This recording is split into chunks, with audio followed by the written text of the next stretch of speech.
Begin your donut worry painting by choosing a fun color for your background.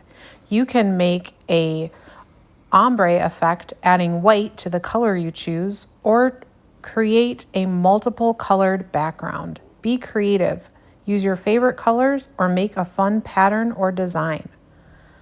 Make sure to paint the inside of your donut hole. Next, using the light brown, paint the dough of your donut.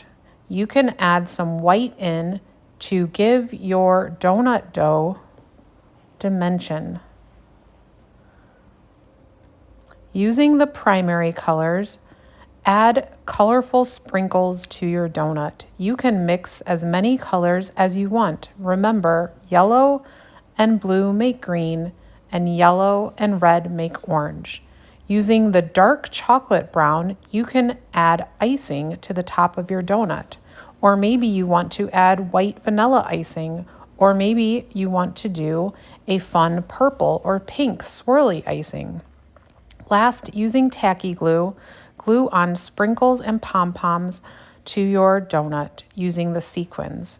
You can add words at the bottom using a Sharpie or paint.